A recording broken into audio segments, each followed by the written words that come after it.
I guess they felt like soulmates at the beginning, but after that, it's hard to know. I'm going to be talking about meeting your soulmate and the system that Vedic astrologers have been using for thousands of years to help couples align. And it's a three-part system that has worked for centuries, like I say. And it's based on big principles.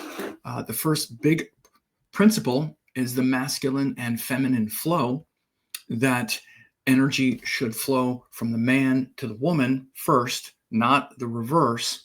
This is the biggest principle that you see reaffirmed in Vedic compatibility. And I'm going to be talking about these things in this video. And they're going to be inclusive. This is the first big principle to start with, is that energy must flow from the man to the woman. This means that the man has that capacity of leadership and the woman of receptivity. Women bond to their feminine nature through the capacity to be receptive, and the man through his capacity to be in the initiating role. So these are empowered archetypes, not disempowered, not like a man bossing a woman around and a woman being a doormat. No, that's the modern dysfunctional spin that has put on, that has been put on that. But this 3D system connects all of our karmic and our cosmic circuits with those of our partner. So I say our karmic circuits, the karma and the karmic circuits have to do with this lifetime, and the cosmic circuits have to do with the transcendent aspects of our nature, things that are related to the Nakshatras or the distant sky, the cosmic energies. So this 3D system is something that I worked out, bringing together all of the Vedic Indian principles. And as I said, the first thing in this 3D system is based on the first thing I said, the principles of masculine and feminine energy. They're meant to flow in a certain way, and they do flow in that way in nature and in life. Masculine energy flows out into the world. Feminine energy is receptive. We have the sun that lights up the day, then it goes down, and then we have the darkness of the night, which is receptive. Masculine and feminine are universal principles, and most of us incarnate as man or woman. I say we incarnate in a male or female body, and then we have tendencies beyond that, not necessarily hetero, but our tendencies still flow along the energies of masculine and feminine energy. So that's going to be the basis of what I talk about in this 3D system. And again, it's based on Vedic principles that are timeless, and it's been used to pick couples and good compatibility partners for thousands of years. And of course, if you like this video, please leave a comment. Let me know what you think. Share it with others. Join the channel to get updates like this. The first part of the 3D system, part one, is the individual. We all have our own unique pattern that has nothing to do with our partner or any partner. And by the way, this is a system that is ubiquitous, not just in your romantic partnerships, in all of your agreements, because you have a baseline that everyone else has to deal with. The thing that all your partnerships have in common, and that includes business partnerships, romantic partnerships, is you. You can see how they all have a certain quality because you're in them, right? All these people that are different, but you're the common denominator.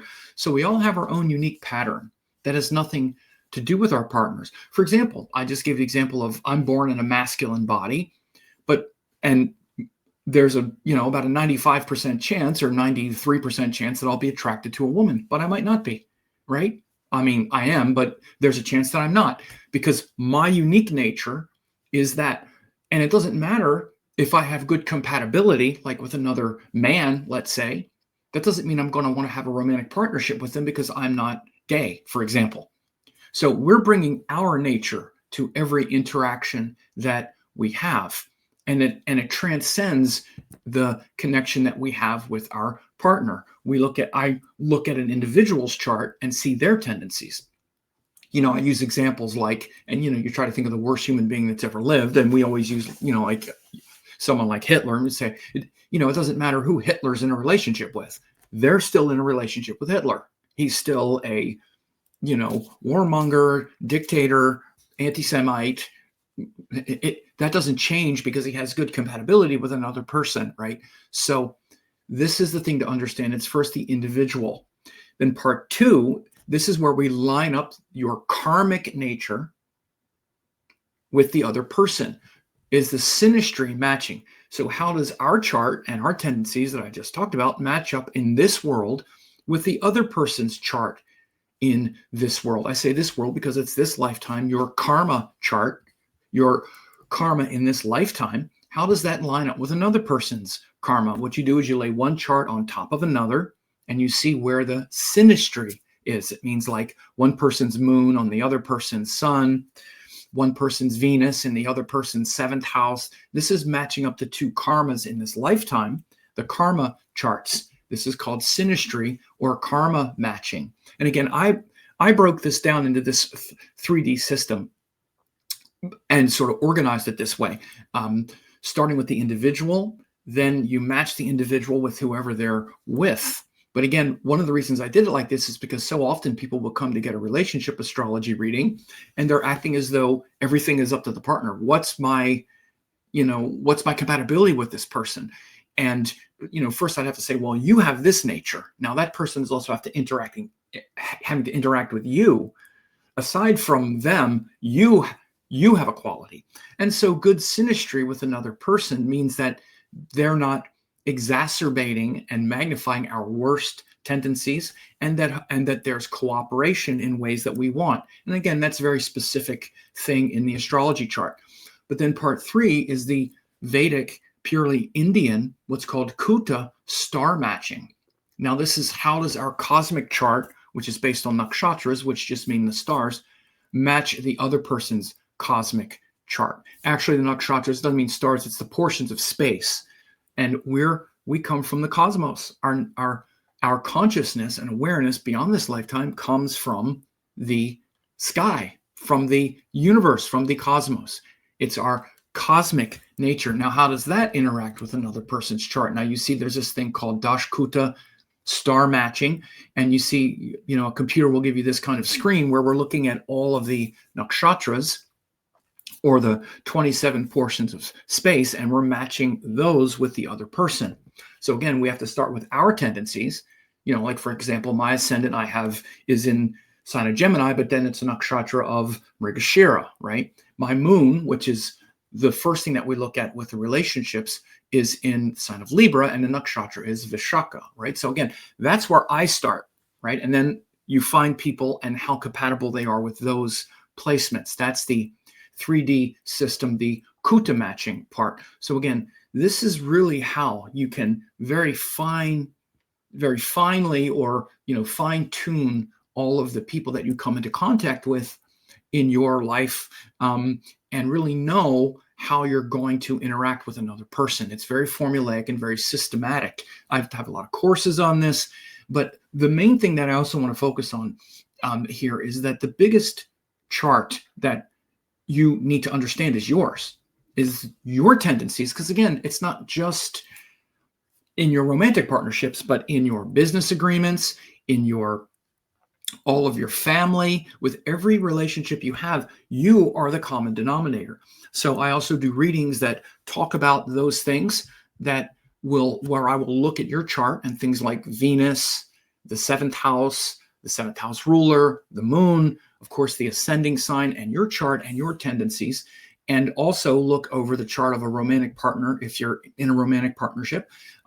So that's also something that I offer. So I wanted to do this quick but very important Vedic astrology update about how meeting your soulmate is very much in keeping with the Vedic system. This 3-part system that I worked out really organized and codified those tendencies and those systems.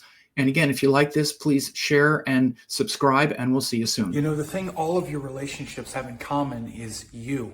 In this relationship astrology reading, I mostly focus on your chart first and all of your tendencies, masculine, feminine energy, Venus, the moon, your capacity to either be expressive or receptive in your masculine and feminine energy, and then how that leads to all of your interactions with people, not just romantic partners, but all the agreements that you make.